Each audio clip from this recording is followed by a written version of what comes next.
was a tingly spring morning on the island of Sodor. Thomas was excited.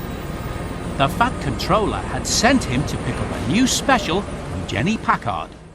Miss Jenny ran the yard, where all the diggers, cranes and trucks on Sodor lived. At the yard, Jack was waiting for Thomas. "I'm Jack the front loader," he whirred proudly. "I can load and unload and carry lots of things." "I can haul and shunt," boasted Thomas.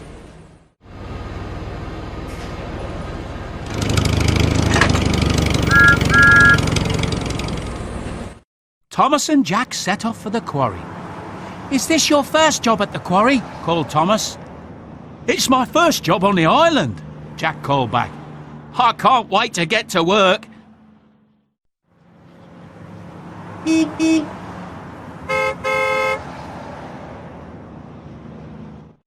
At the quarry, the pack was working hard. Jack wanted to say hello to everyone, but they were all too busy to stop and talk. He scooted toward Oliver, the big excavator. "I'm Jack. Can I help?" he asked. "Oh no," Oliver replied. "Help Byron." Byron the bulldozer was shoving rock and rubble with his giant blade. "I'm Jack. Can I help?" asked Jack. "I don't need help," boomed Byron busily. "Try Kelly the crane."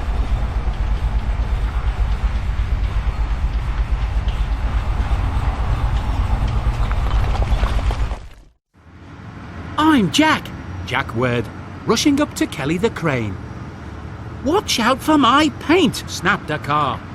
"You should look where you're going." "Isabella," scolded Kelly. "Sorry," said Isabella sourly, "but it's too busy here for rushing and pushing." "The quarry can be dangerous," Kelly told Jack. "Safety first. Why don't you go and help Alfie?" "I'm sorry," said Jack. "I'll try to be more careful."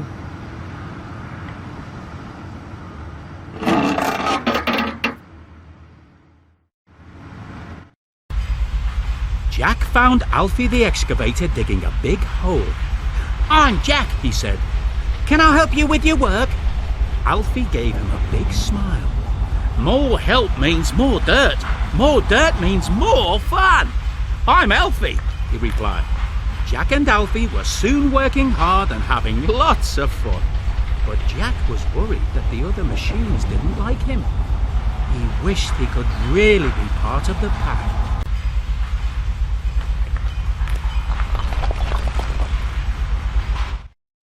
The next day, Thomas chuffed along the branch line, thinking about his new friend Jack. Thomas couldn't wait to get to the old quarry bridge. He knew the pack was working there. He could see how Jack was doing. "I hope he's settling in," puffed Thomas.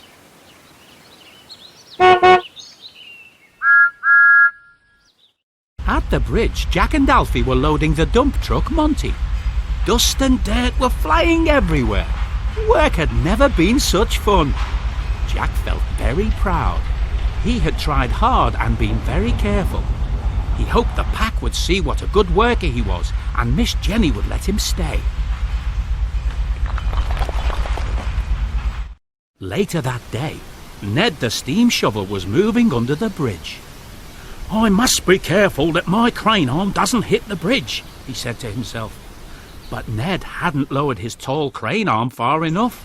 It knocked loose the important keystones from the top of the bridge. The bridge started to crumble, just as Thomas puffed toward it, unaware of the danger ahead. Jack saw the danger. "Thomas!" he shouted. Jack jumped in and lifted his front loader up to the bridge. He pushed with all his might. Thomas saw the flagman and his driver applied the brakes, but they couldn't stop in time. "Cinders and ashes!" cried Thomas. The stones were very heavy, but Jack didn't let go.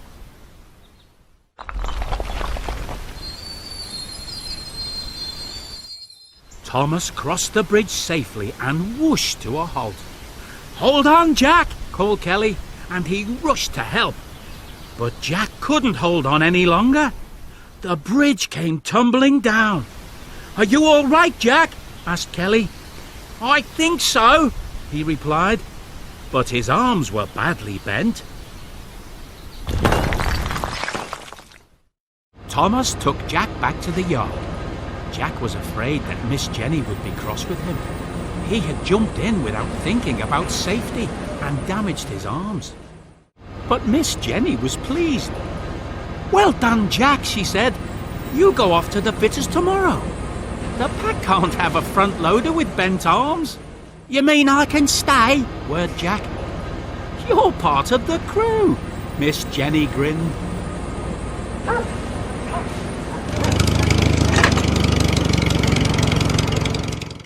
"Welcome to the pack, Jack," shouted Alfie. Kelly and Isabella cheered. Jack was so happy he couldn't think of anything to say. So he just revved his engine and bounced his bucket. Thomas was very pleased that his friend could stay. "Welcome to the pack, Jack," he whistled. "Peep, peep."